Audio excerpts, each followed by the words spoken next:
This is Judge Joe Brown, and we're listening to We All Be News. News-free Dixie for the 21st century.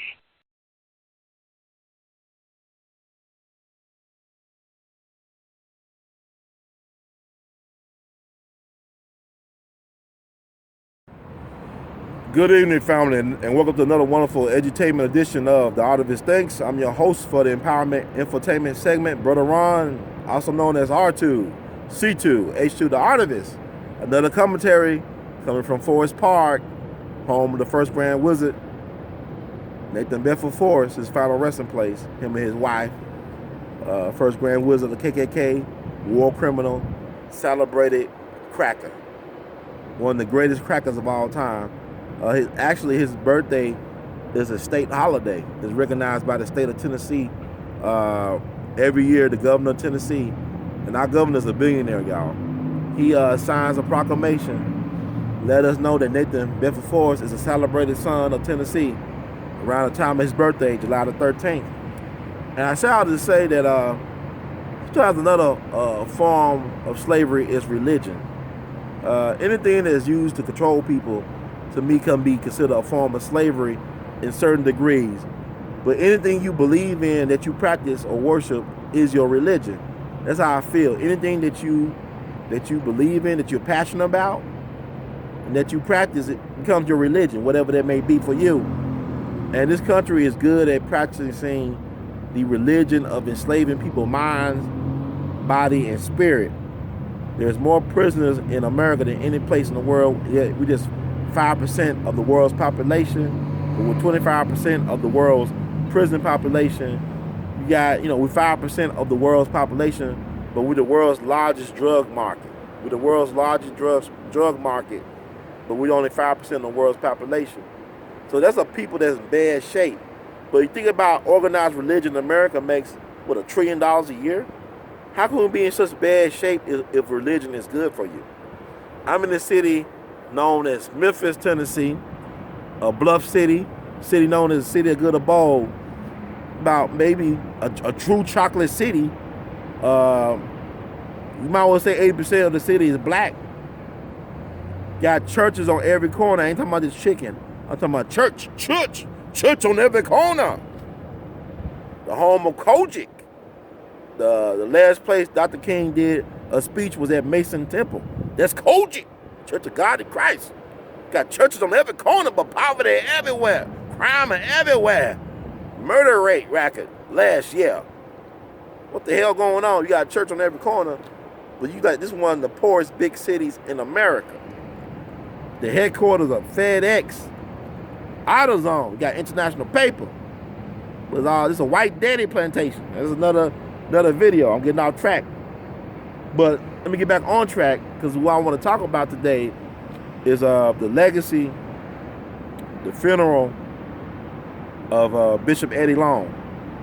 Now, Bishop Eddie Long is an interesting cat. We all are aware that this man passed away recently, I believe January the 15th, if I'm not mistaken. In Atlanta, Georgia, they say he had an aggressive form of cancer. I'm not interested in trying to get into the debate if it was actually cancer. I'm not going to gossip here.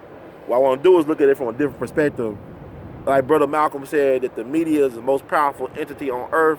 It influences the minds of the masses, and that's power. That is true power. So when I first heard about Bishop Eddie Long, I met him through his TV ministry almost 10 years ago. I'm going to tell you the truth. I was very impressed with Bishop Eddie Long and the way he did his ministry. You can tell he was very gifted. He had a silver tongue. He had charisma. He had a presence, which is not surprising because he's a Taurus. Taurus are known for being leaders, I guess moral leaders, institution builders, whatever. But anyway, I was very impressed with the brother. And I can see why people really loved him, especially black men. It's like he was really an example of shining black manhood. Because so many black men, well-known black men, not so well-known brothers, they always seem to hold him in such high esteem and really, flock to his church for ministry on how to be a man, I guess. But then the thing came out with the sex scandal. Supposedly, the 4 young brothers who said that they were lavish with gifts and trips, and were in sexual relationships with Bishop Eddie Long. And I can remember at a time when Bishop Eddie Long was very vocal against homosexuality in the black community. He was very vocal. He was very out against it. And it had to be a running joke, if it's true, the allegations are true, that, he was so against homosexuality, but he was practicing the lifestyle himself, allegedly. Now, he settled out of court with these young men. So people automatically assume when you settle out of court that you're guilty. And that may not be the case. Because a lot of folks settle out of court, especially people that are well-known, celebrity figures and people with money and resources, because they don't want to deal with just going to court. Shit, I hate going to court when I get a traffic ticket. I can only imagine going to court for something much bigger. I don't want to get involved in it myself. But I'm saying, like a lot of people assume, why did so-and-so settle out of court if they're not guilty? If they're not guilty. The same thing, like, why do people facing trumped charges settle or take a plea bargain? Because you need money in order to fight these systems. The system is designed to make money off your misery. Once again, the system is designed to make money off your misery. It's funny, the bigger they are, the harder they fall. The systems will build you up just to see you fall, just to break you down.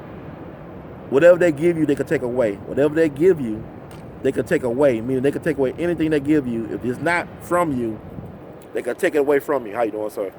So you got to be careful about what you are willing to receive and what price you're willing to pay for what you want. Because everything has a price. There's no such thing as something being free. Everything has a price. Everything has a price. Everything has a hidden tax, okay? So I say all this to say, I don't know what happened with Bishop Eddie Long. I think he called them the Longfellow Club, Longfellow Boys, whatever you want to call them. I don't know what happened between him and them. I don't know. Only they know and God knows, and universal God knows. I don't know. But evidently, I know he took a hit to his popularity, and to some people, his church still remained loyal to him. He has a mega church down in Atlanta, New Birth Missionary, I believe, Baptist Church, I'm not mistaken. Please forgive me if I misspell or mispronounced or got it all wrong, but New Birth. It's called a New Birth, right? He still had a huge following. That's the church where Bernice King used to be one of his ministers, and where they had her mom's, Coretta Scott King's, funeral. They did not have it at Ebenezer Baptist Church like Dr. King. They had it at New Birth.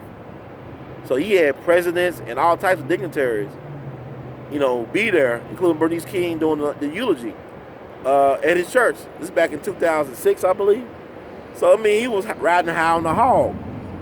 But my thing is this, what troubled me is like, his second wife stayed with him, right? But what troubled me was like how he looked at the end, man. I couldn't even recognize Bishop Eddie Long. This guy was built, muscle building, bodybuilding, all this stuff, took pride in his physique. Like a totally different person. It reminded me of that Stephen King movie Thinner, with the lawyer get that cursed by the gypsy curse, and made him smaller and smaller, like he was being basically eaten up alive or shrinking, became the incredible shrinking man. I'm shrinking, I'm melting. Like he was just going away. And that's not going to happen to Bishop Long. I'm not making fun of him or nothing like that. But he passed away. And I just thought, man, wow, fascinating, And I'm not going to get on here. I see a lot of people go negative, really negative on Bishop Long. I don't know the man. I never met the man. But it's impressive that a lot of people who know him in a different way, they have stood by their man. And I say that all to say because when I saw the funeral and to hear the words of Deion Sanders, basically said that this man taught him how to be a man. You a grown man, but you said this man taught you how to be a man? And he know all the stuff that Bishop had been through in terms of the media, the negative publicity. But Deion Sanders was willing to speak his mind and stand his ground on that, which I thought, wow. You may or may not agree with that. But I said, man, what type of man was Bishop Long to inspire this type of loyalty in people? Who was he really? Because I don't know. The media tell me he this and that. I don't know what happened. I don't know. But then, everything started to take on a double meaning to me Not because I wanted to take on a double meaning, because being a human being is being complex, but to be a human being that's gifted and talented and to have the charisma of an Eddie Long and to be able to attract people, I ain't gonna say he manipulated people, but he could influence the way you thought about things, how you view the world. I mean, he's a very powerful persuader guy. I mean, that's why he was such an effective minister or preacher.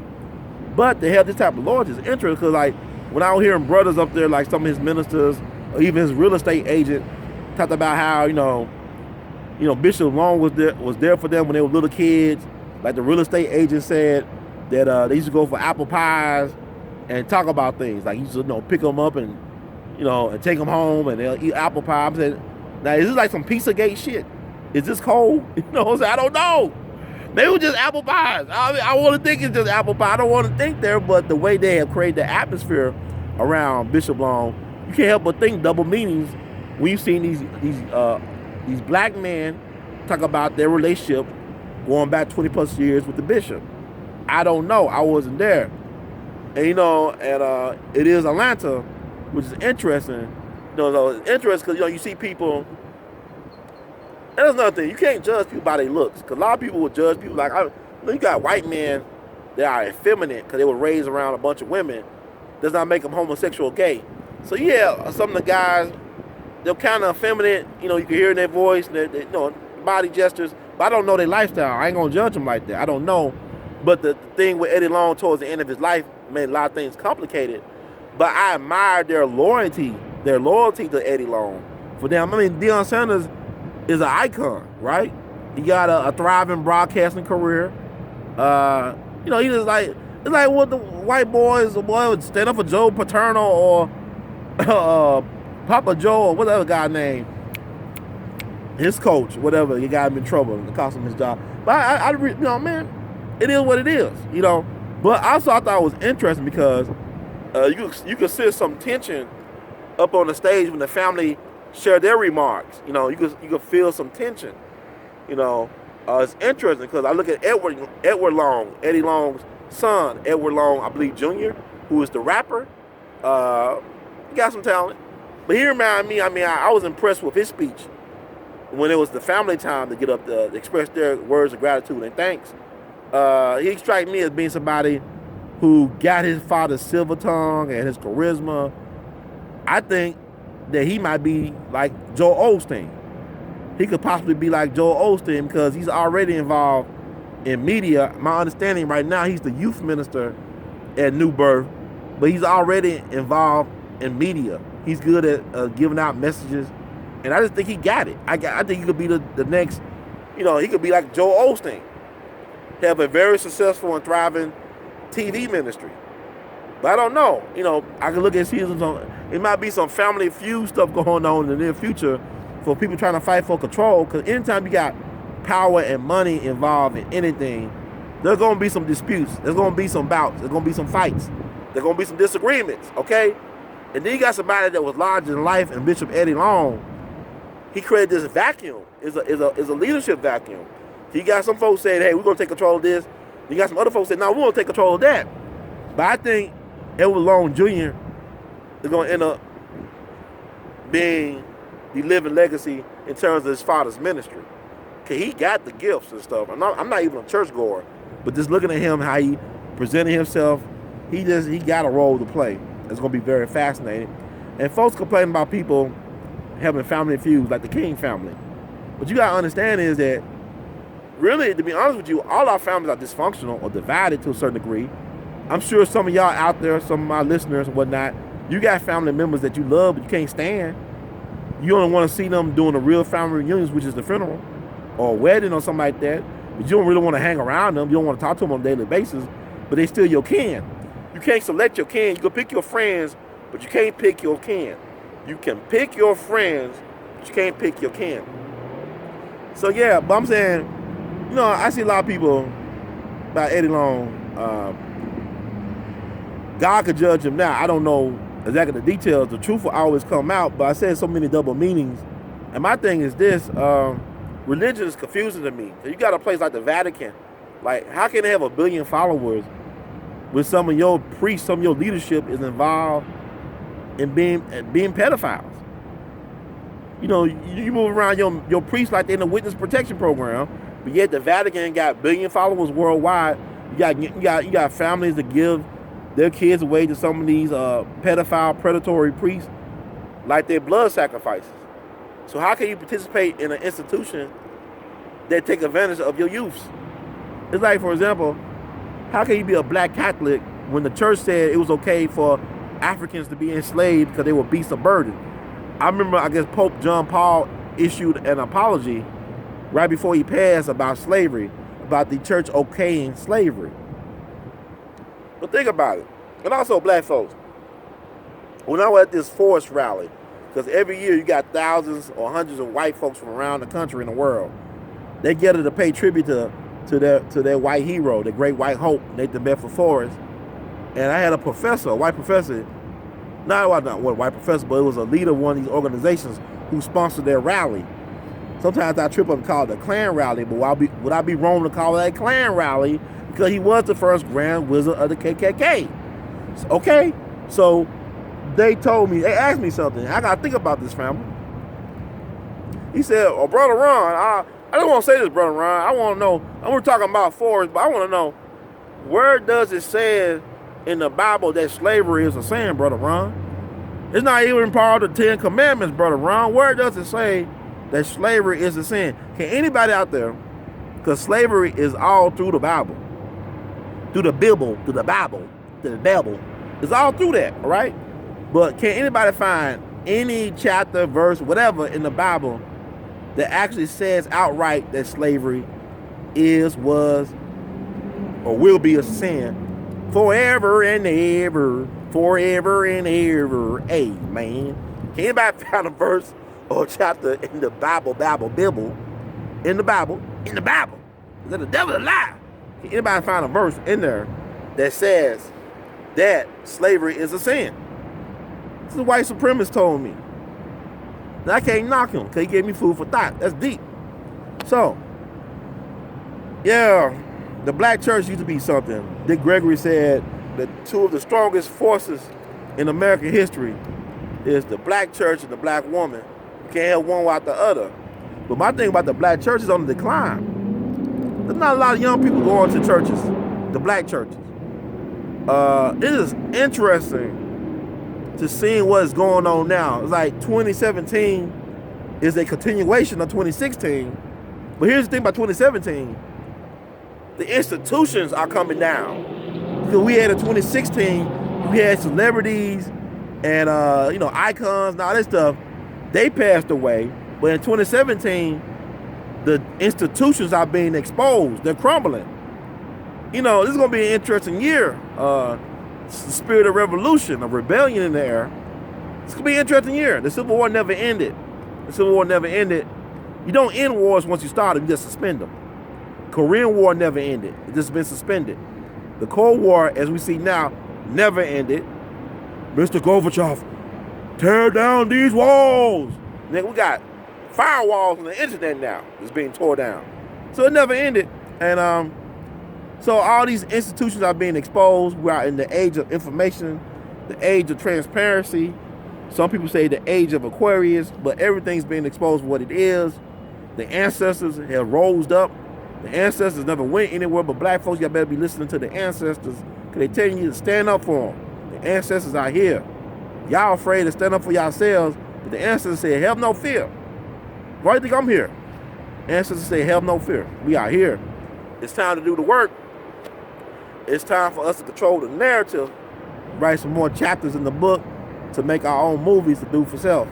So I hope that helps everybody. Thank you all for listening once again. If you like what you heard in terms of the word from Mr. Hurd, please feel free to subscribe. Before I go, people talk about the appearance of Eddie Long body. Like I said, he already looked like he was from that movie Thinner, so he couldn't shock us no more. But people said they were trying to sell his image, him lying in state, lying in the casket for $20,000. And like I said, why they moved his body out of New Birth so fast? Why? From a source, they said the reason why his body was removed from the church before the start of the services was because he had a wish to be driving around I-285 while this funeral was going on. That's what they said. Brother said on Facebook, one of his Facebook live streams. I think his name was William McCray or William Craig III. He said that the wish of A.L.L was to be driven around I-285 while his funeral was while his funeral was going on. So I guess it is what it is. You got drive through funeral homes, and this is America. People do what they want to do. Like Don King said, only in America. So only in America. So yeah, feel free to subscribe, donate to the cause, because we all for y'all, because we the alt black media. We one of the top alt black media sources on the internet and beyond. And it's because of people like you, because I'm living my life out of tune. Living life out of tune. To get close to my energy, to release my energy, to manifest a new reality. So thank you, family, once again. In the words of Great Duke Ellington, we love you madly. Very madly. Keep producing and pushing. Power to the people. Be the power. Now's the time. 2017, year of the risk taker. Take advantage.